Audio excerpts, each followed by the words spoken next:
This is FX Medicine, bringing you the latest in evidence-based, integrative, functional and complementary medicine. I'm Dr Damian Kristof, a Melbourne-based chiropractor and naturopath, and joining us on the line today is Dr Wayne Todd. Wayne has a passionate enthusiasm for exploring the many methods of practice available within the chiropractic profession. In 2004, he completed a 2-year functional neurology diplomate program, at the time making him one of only a handful of Australian chiropractors with this training. He lives in beautiful country Victoria, where he's surrounded by fresh air, beautiful singing birds, sunshine all the time, and he's a happy man. And I'm so happy to bring you onto this podcast. Wayne, thanks for joining us. Thanks, Damien. Thanks for that intro. It's sunny every day except when the clouds are out, so that's all good. The sun is always there. The sun is always up. It's always there. It's just that sometimes you can't see it, but most of the time it's all good. Wayne, you've done a mountain of work, and one of the big pieces, or the biggest piece of work that I think that you've done, which has been revolutionary, certainly in my practice and in chiropractic practices around the world, has been the SD protocol. And SD meaning sympathetic dominance. How did you come to designing a program to help people with sympathetic dominance, and what is sympathetic dominance? Well, sympathetic dominance, I guess, is really the crux of what we see when we see dysautonomia, an imbalance in that autonomic nervous system, where someone's stuck in fight or flight mechanism, where their fight and flight mechanism is switched on and their rest, digest and repair systems are shut down, being the parasympathetic. So you can't have both sides of that autonomic seesaw working together at the same time. It's either one or the other, sympathetic or parasympathetic. Mm-hmm. And increasingly today we're seeing more and more people who are stuck in that fight and flight mechanism, where that sympathetic nervous system is just switched on to keep them safe and protected, which is good in short bursts, but when it stays locked on, it's really, compromising all those other good systems in our body, our digestive system, our reproductive system, our immune system, and our ability to get a good night's sleep and rest. All of those things are inhibited when we're stuck in fight or flight, and it's really just about addressing how to identify in clinical practice that someone is stuck in that fight or flight mechanism, and then what to do about it, and how to try and turn that around, really, is what we've put together with the SD protocol, or sympathetic dominance protocol. And I guess to answer that question initially, how did it come about? Working with doing the functional neurology work that I was doing, really down rabbit holes, I guess, looking at really finite imbalances in the nervous system functionally, and trying to stimulate one side of the brain compared to the other, and stimulate one side of the cerebellum compared to the other to create a better state of balance. What I started to see was that overarching sympathetic dominance was really playing a major role in that significant asymmetry that we saw in people. And when I started applying that overarching calming response to try and calm that whole sympathetic nervous system down, we saw some significant improvement in that unilateral imbalance that I saw in the functional nervous system. So a lot of that work that I was doing went by the wayside, and looking at that overarching health and well-being perspective. And we also had a functional medicine GP working in our practice for over 10 years. At the time, I was doing all the really specific functional neurology work. And there was quite a few dawnings that came with interactions and conversations with him, and the work he was doing with natural hormone balancing, and the work that I was doing with the functional neurology, and looking at, all of this is connected, and really trying to take a simplistic approach to it, and how every practitioner and every sphere really this applies to, whether you're working on the psychology side of the triangle, the chemical side of that triangle, working with people's digestive health and digestive system function, or whether you're working on the physical side of that health triangle, looking at physical dysfunction. I love that. And I think one of the key things to go back to is that the nervous system controls everything within the body. And yes, we can spend a lot of time on the gut, and we can spend a lot of time on hormones and so on and so forth. But at the end of the day, without the brain and the nervous system, nothing much is really going to work, right? So if we go back and take a step back and we talk about the different parts of the nervous system, we've got the somatic nervous system, and we've got the autonomic nervous system. And when we talk about the autonomic nervous system, we're talking about the sympathetic component and the parasympathetic component. I love that you talk about the fact that there's a seesaw kind of mechanism there. So you got either sympathetic activity or parasympathetic activity, and surely there's got to be a balance of both. Like there's going to be sympathetic and parasympathetic working, at the same time. But are you saying that you can't have one significantly dominant and the other one kind of catching? Is that what you're saying? Yeah, you can't have them both really dominant at the same time. One will always take precedence. When someone is in a stressful state, that sympathetic nervous system will take precedence to keep that individual safe and protected. And when I say stressful state, stress really can only come from three different aspects, and that's either physical, chemical, or emotional stress. And it's being able to identify which might be the primary for that individual, or sometimes there's more than one side of the triangle that's active creating that stress, whether it is a past history of being molested or witnessing a traumatic event that's keeping that individual constantly in that stressed, wound-up state, whether it's the physical side of the triangle, someone who's working in a constantly poor ergonomic position, looking at, down at a laptop all day, driving their shoulders forward, their head forward, putting them into that fight and flight physical posturing. That whole fight and flight physical posturing will then shut down the digestive system, shut down the reproductive system, shut down the immune system. So it's looking at what is the predominant stress, and if, where did it start, the chicken or the egg situation, and as that whole sympathetic nervous system is constantly cranked up, then you've got, if you look at the digestive system, you've got reduced enteric blood flow and also reduced enteric neurological activation when someone's in fight or flight status. So that long-standing suppression of digestive system will cause poorly functioning digestive system cells. So if you look particularly at that single cell layer lining of the digestive system tract, that gut membrane, when those cells are replacing themselves on an ongoing basis, and if you've got poor nerves function and poor blood flow, then you're not going to get nice robust cells forming, and then you end up with a leaky gut membrane, which creates inflammatory process within that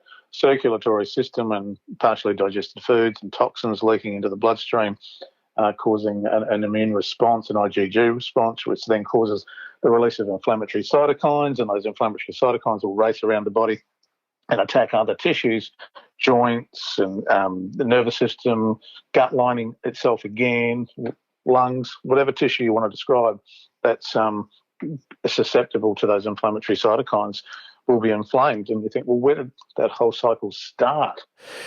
We see a lot of different situations, conditions, diseases, symptoms in our practices, regardless of the type of practitioner that you might be. We see all kinds of different things coming into our practice, and it's quite easy just to, look, if you're a plumber, you think that everything's a leaking tap. If you're a builder or a carpenter, you think that everything's a nail and you've got to have a hammer, right? So as a chiropractor, it's quite easy to, think that everything originates in the spine. And if you're a naturopath or a herbalist, you're going to think that the cure is always going to be vitamins or herbs. In this sort of situation, I would have thought that it's quite important for us to kind of be able to effectively diagnose sympathetic dominance and certainly come to a point where we understand what's actually going on. So yes, they'll come with a group of symptoms, but how do we determine that sympathetic dominance actually exists in somebody? Yeah, certainly that's an interesting conundrum, but it's actually, I find it quite simple from a neurological perspective to address that. And one of the first things that I do clinically is just look at someone's posture. So if we look at a lateral postural view of someone when they're standing and we dropped a plumb line down, it should pass through their ear, the point of their shoulder, their hip, their knee and their ankle for someone to be in a nice neutral alignment. And when someone's in a fight or flight posture, we will see their head drop forward of that centre gravity line. So for every centimetre that the head moves forward of that centre gravity line, the head doubles in weight. From a gravitational perspective, which puts significant load on that whole upper trap shoulder region, which is why you see people who are constantly stressed always have tight shoulders. They're those individuals that go and see a massage therapist every week and they say, oh my God, your shoulders feel like cement and just they need to be smashed to try and break up those constantly tight jackhammer muscles. Yeah, because they're in that fight or flight posture, which is, gravity's trying to drop that head to the ground all the time, and those posterior muscle groups are working hard all the time to hold that head up against gravity. But what that's also doing is it's firing up the upper thoracic cord, which is where our second-order neurons for sympathetic drive originate, in the lateral horn of the upper thoracic, or the entire thoracic spinal cord. The IML, or the intermediate lateral cell column, and the lateral horns is where our second-order neurons for sympathetic activation reside. So if we're in that rounded shoulder, forward head posture position, we will get a secondary ramp up of that sympathetic drive and shut down of the parasympathetic nervous system. So just purely looking at someone's posture will give you a dead set indicator that someone may be in sympathetic overdrive.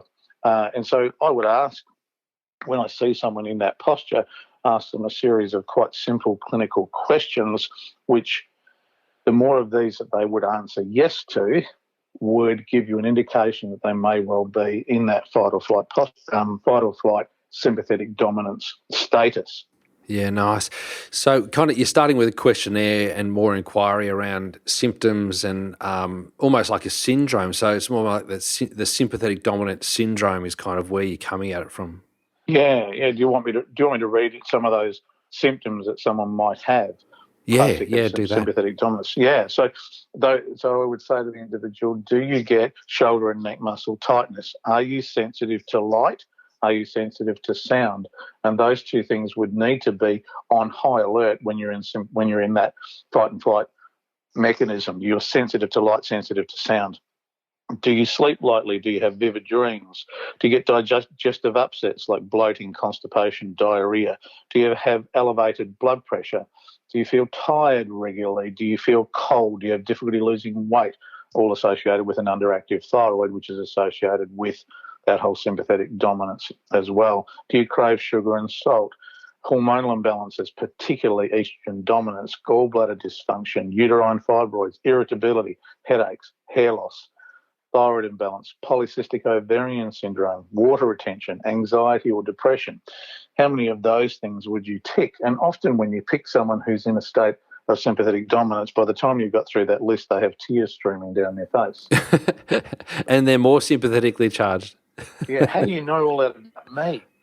Because those are, classic symptoms that you would see when someone is in that fight and flight constant status. There are other clinical things that you would look at. For instance, pupil size is a really good indication of acute or chronic sympathetic wind-up as well. So we would look at those clinical indicators and knowing what nuclei drive that response. In the early stages of sympathetic dominance, we would see quite dilated pupils. In a chronic sympathetically dominant individual, we would see pinprick pupils, and that is purely because the Edinger-Westphal nucleus, which sits in the mesencephalon, the brainstem area, which is the powerhouse of sympathetic drive, that kicks in and creates a pupil constriction, which will actually protect that retina from long-term damage if the sympathetics are constantly wound up, forcing them to be dilated initially. So it's a protective mechanism for the retina that kicks in with long-standing sympathetic wind-up. Also those pinprick pupils. So those, there's a few clinical tips that I would look for, and in the historical questions in a questionnaire will give you a fairly good confirmation that someone is in that state of sympathetic dominance. I love it, and so simple too. Like it's not that you've got to go and, obviously we've all done university degrees, but you don't have to go, looking for anything obscure. And so you're not necessarily relying on pathology results or in-depth pathology, expensive tests to kind of determine whether or not somebody's sick enough to actually go in this sort of direction to manage. That is correct. And there is a number of labs that you can do to confirm, should you wish to, some of the areas that may well be out of balance. And obviously other further investigations, if someone's got polycystic ovarian syndrome, you might well then, look at ultrasounds to confirm cysts on ovaries, etc. And but all of that, again, is related back to that sympathetic wind-up. Damian, I don't know if you would like to, if I can indulge the audience a little bit, and I really love talking about polycystic ovarian syndrome. if we look at the accepted nomenclature which would enable a diagnosis of someone with polycystic ovarian syndrome, the Rotterdam Convention, basically you need to have 3 of the following 4 symptoms to be diagnosed with polycystic ovarian syndrome.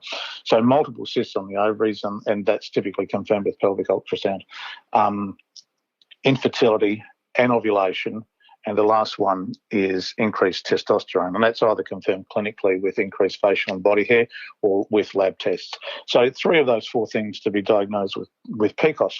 But if we go back to a female gazelle that's out in the jungle that's being chased by a lion, do you think she's thinking about releasing an egg to fall pregnant at that time when she's in stress? No. I hope not. No. So the hypothalamus is the area of the brain that actually controls what the pituitary does. So the hypothalamus would inhibit the pituitary from releasing luteinizing hormone and follicle-stimulating hormone to inhibit ovulation when an individual is under stress.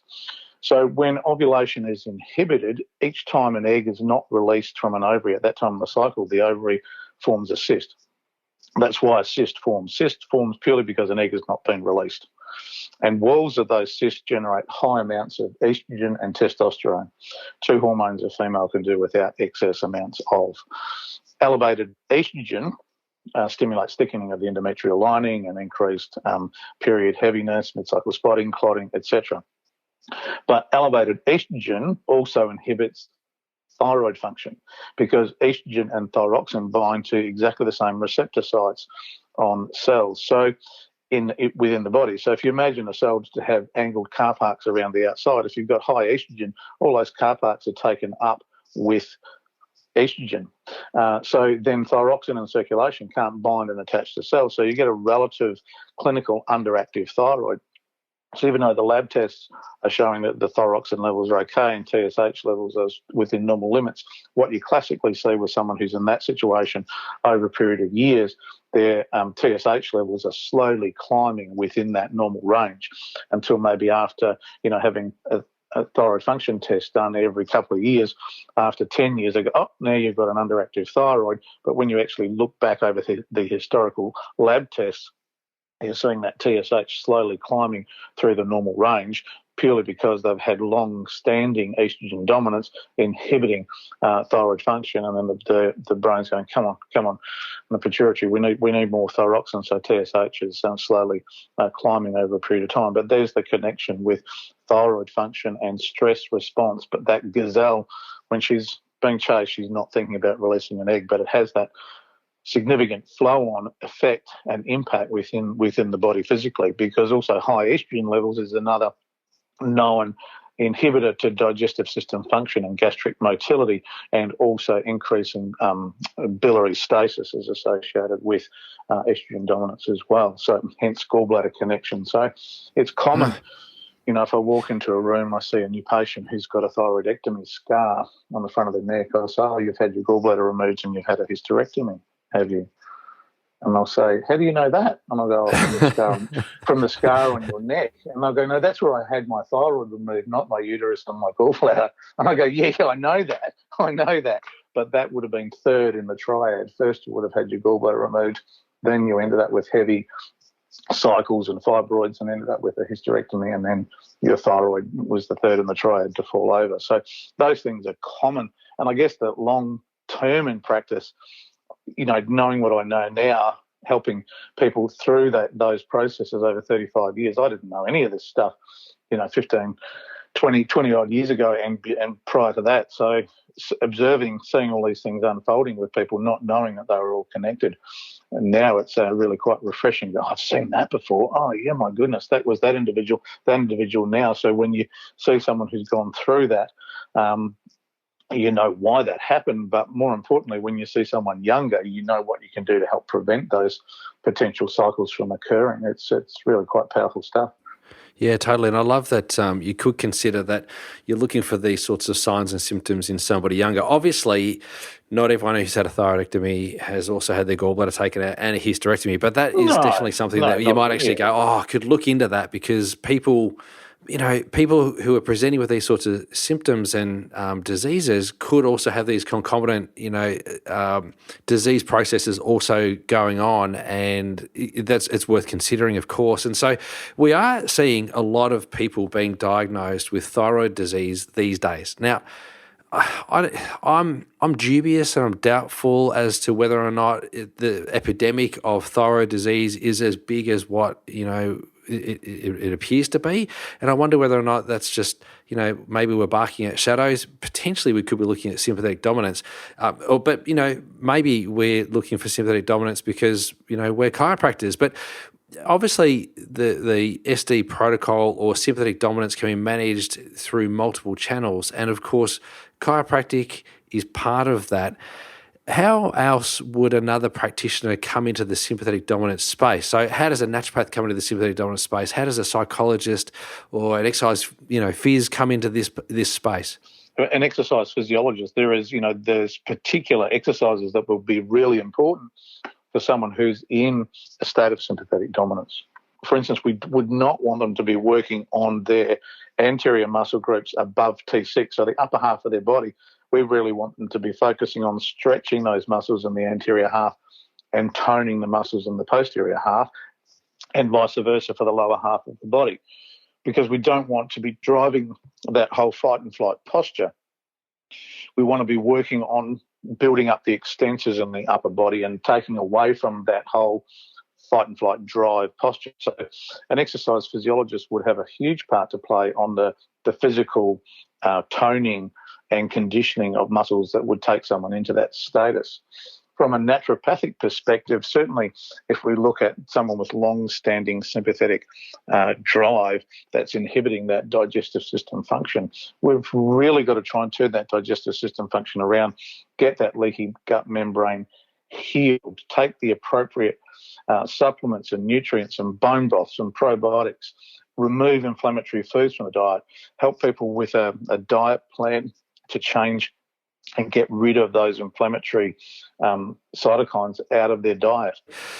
Wayne, I know, having done the SD protocol and using it in my practice, and how important it is and how successful it is for my patients. And obviously I've got a naturopath hat on as well as a chiropractic hat on, having done both of those courses in my life. But I also use the skills of an integrative GP to assist me in accessing different functional tests, and also to be across other disease processes that could be involved in what's actually going on. And I love the whole idea of a collaborative approach to the management of these sorts of conditions. And so where it gets too complicated for me, I will always refer out to a naturopath, and where I need further support, then I'll refer through to the integrative GPs.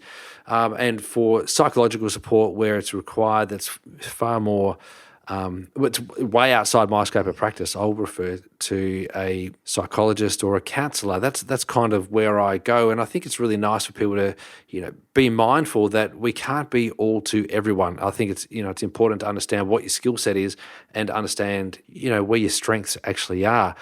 With regards to chiropractic, I consider that to be one of my strengths, and clearly it's one of your strengths. How did you come up with, I suppose, the idea that we needed to research and look into the effect of an adjustment on this, and what area? How did you decide on that? Yeah, look, I guess that knowing where that sympathetic drive originates from, our sympathetic powerhouse, if you like, in the nervous system is in the brainstem and in the mesencephalon, particularly the top part of the brainstem. And the primary order neurons that reside in that mesencephalon, I call them embryological homologs. So they're brothers and sisters that all formed at the same time in utero, in that same location in the brainstem, for one sole purpose, and that is to keep us safe and keep us protected. So those embryological homologs, when one sibling gets fired up, the other gets fired up. So we have sight and sound, primary order receptor nuclei sitting there. We have red nucleus, which is a large muscle group firing to help enable us to run and fight. We have mesencephalic reticular formation, which is the bunch of neurons that fire down to our adrenal medulla and have that adrenal response. So they're all there. So knowing that they're all housed in that one area, what do we do to help calm each one of those individuals down? It's like having that, that family four-wheel drive where you've got the back of the car full of 5 kids, those 5 primary order neurons. When one gets fired up, they all get fired up. And if you can calm one down, back of the car is a bit quieter. So we might calm down that superior colliculus, for instance, with some red lenses to help dampen that light input. Can we stop on that for a second? Because I think this is a really important thing, and I think it's something that as practitioners we can intervene with immediately in our practice. It's easy to recognise that someone's being overdriven, their sympathetic nervous system's been hyperdrived because of all the screen time and just this, Yes. penetrating, blue light that's been thrown into our faces from the screens that we're on all the time, particularly even with children. How is this affecting our brain and our nervous system? What's the blue light doing to our brain and nervous system, Wayne?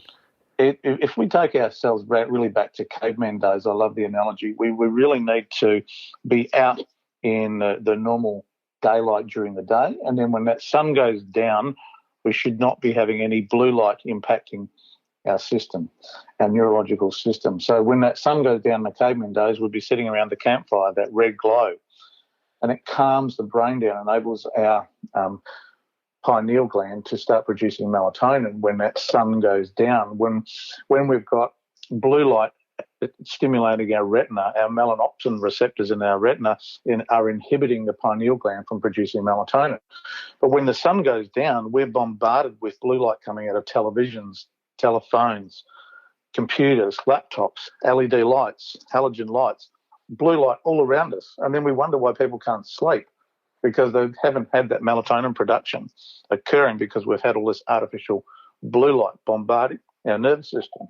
So if we wear some red lenses, for instance, Yep. Red in the evening time it's like putting a red filter in front of us. It makes all light coming back into that brainstem have a red wavelength, and red is the longest, slowest, calmest wavelength that we can have to calm that input down to our brain. So it's really blocking out that blue light in a much stronger way than blue light blockers. Blue light blockers work very, very effectively in blocking out blue light, but we still let the other 255 colours of that 256 colours of the colour spectrum into our brainstem. We put a red filter on. It blocks the other wavelengths out and just allows that red, long, slow, calm wavelength. So that's one of the things that we do with a ST protocol is get people to wear some red lenses in the evening when they're in some lower lit environment. It's a simple tool. Yeah, I love that. Wayne, just also on that, there's 2 things that come up for me when we talk about this. I know of some people that wear their red lenses all day, and that freaks me out that people want red lenses all day. And the other thing that I find that people tend to do is put a Band-Aid on this whole situation. They'll screen time, and then take melatonin as the answer. That to me sounds like you're bringing a Band-Aid to a chainsaw fight. So I'm just wondering if you can speak to those 2 little things, please. Yeah, absolutely. So I don't encourage red lenses during the day. During the day, if we take ourselves back to cavemen, back to basics, which is how we should interact with most things in our society and the things that impact our health, back to basics. So we don't want to be blocking out that blue light during the day. It's necessary to be inhibiting melatonin production during the day because we want that hit at night when the sun goes down. So the red lenses during the day, I discourage people from doing that. Just get out and be active and be normal with regard to daylight during the day. And what was the other thing, Damian, you wanted me to address there? I just lost my train of thought. Taking melatonin as the Band-Aid. I think absolutely. Clearly it is, and it's certainly you're better to take on that caveman approach rather than someone who's constantly stressed all the time, or they're in that stressful environment at work or at home. Taking heaps of magnesium and taking heaps of withania and wearing red lenses. All of those things will help, but they're not addressing the underlying cause. You need to stop juggling that chainsaw or playing with the razor blade. They're all Band-Aids. They're all going to work and they're going to help change that pattern. But we also need to address the underlying primary drivers of that fight and flight response. Is it physical, chemical, or emotional? So we'll talk about the people or the kids sitting in the back of the car. In that regard, just the management of that, using the red light or the red lenses, which I love. It's such a simple little intervention. There's other parts as well that you focus on, and part of that is to lie on your back on a foam roller, and it's a principle and a practice that I've really embraced, and I love it. Both Amber and I have our foam rollers, or our SD protocol half foam rollers lying, and we lie on that and stretch out our chest muscles, and we love it. Like, it's a really great way to kind of wind down at the end of the day. How does that work? Is that just by switching off those second order neurons? Is that what we're doing there? Yeah, absolutely. You're putting your body into that neutral postural alignment and reducing that whole fight and flight wind up, and particularly reducing that upper back tension. It's a really excellent way of passively trying to realign that fight and flight posture back to a neutral posture. 15 minutes twice a day is optimal lying on a posture pole or a half foam roller.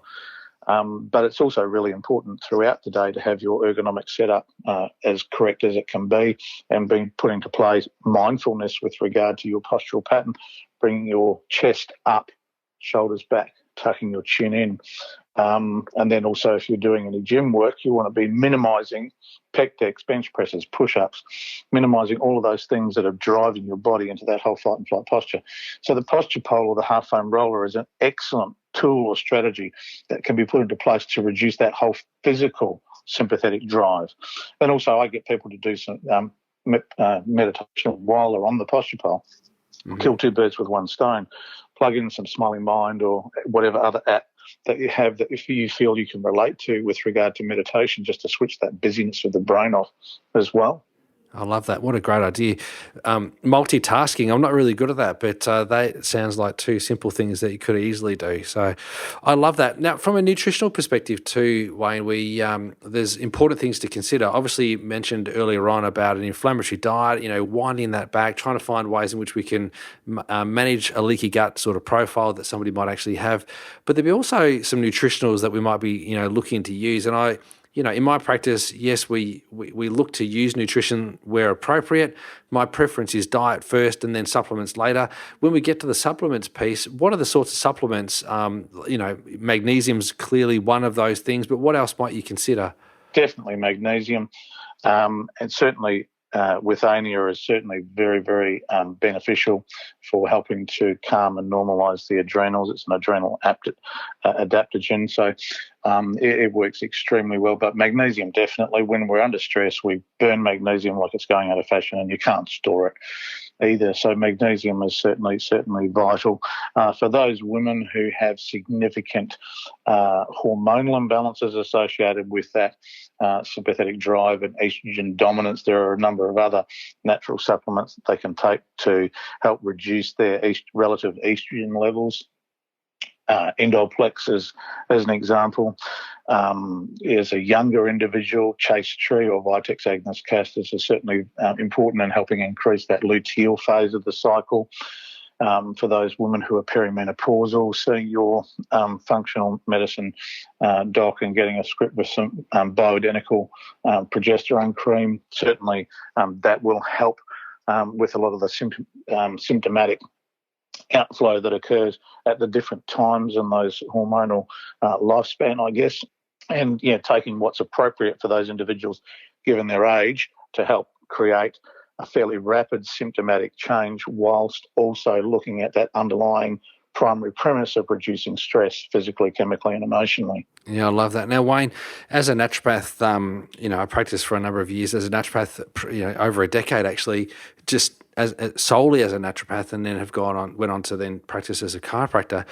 I love naturopathy, and I found myself often being challenged by compliance. I found myself, concerned that I wanted people to get healthier than what they wanted to get, and so I would make these recommendations for people, and people would often find it difficult because it was slow to see change. in managing sympathetic dominance, because people's symptom picture is so profound, when they make these changes, it appears that the results, the symptom reduction is quite significant and quite rapid. What's the process and what's the timeline for somebody, kind of following this process? How long does it actually take for someone to notice that something's actually going on and changing? Yeah, good question. I guess, that's always an individual outcome, but I would have to say for those that embrace and understand the whole concept, and I found that those individuals that once have read my book that I've written, and they understand it and they want to do the protocol rather than me telling them you need to take this supplement, do this exercise, do that. The compliance rate when you tell someone what to do is relatively low compared to someone who's eagerly trying to change things themselves once they understand that concept. So I've had situations where I've been looking after people for sometimes a month on a regular basis, and I walk in the room and I put my hand out and say, hey, I don't think we've met before. And I've seen them several times over the preceding month. That's and the first Wayne. time that happened, I thought I was definitely losing the plot and I was definitely developing Alzheimer's. And I said that to the individuals, and this has happened multiple times. I said, no, don't worry. My friends walk past me in the street. They don't recognise me anymore. Wow. And I don't recognise me in the mirror anymore because they look totally different. Their whole aura changes. They look well. Isn't that exciting? It's pretty cool stuff. Oh, it's so cool. And I just know that as people are listening to this and the thousands of practitioners that are listening to this particular podcast right now, they're probably going, I want that for my patients too. And, and every time I listen to you, Wayne, speak, I think about, there's Mrs. Such and Such, or there's Mr. Such and Such, or there's the kid of such and such. I'm thinking about the people that would benefit from this sort of intervention, and I love it. So, having these sorts of chats, Wayne, I love it. I really welcome it. I'm so grateful that we've had the opportunity to talk again about this. When people want to learn more about the SD protocol, with you, I'll send them to sdprotocol.com.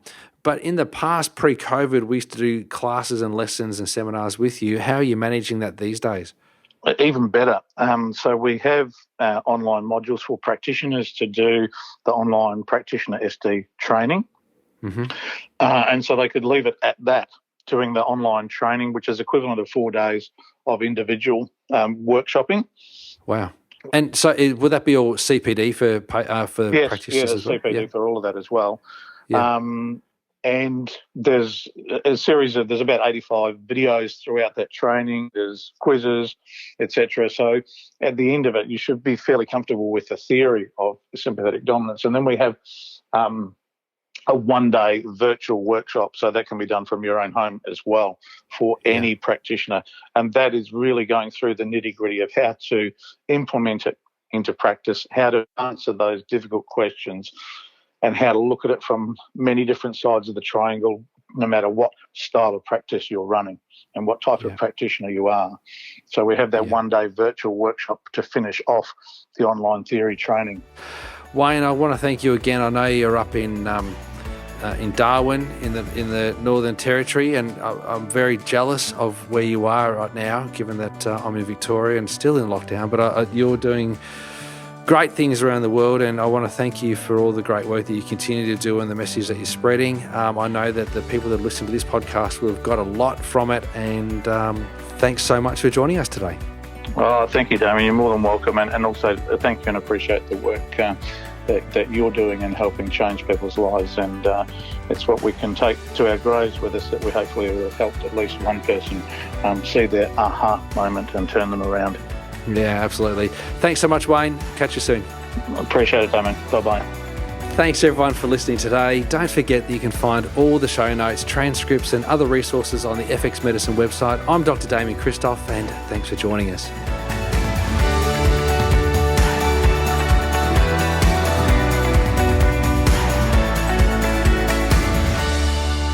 This podcast is intended as healthcare practitioner education only, and it is not a substitute for medical advice, diagnosis, or treatment.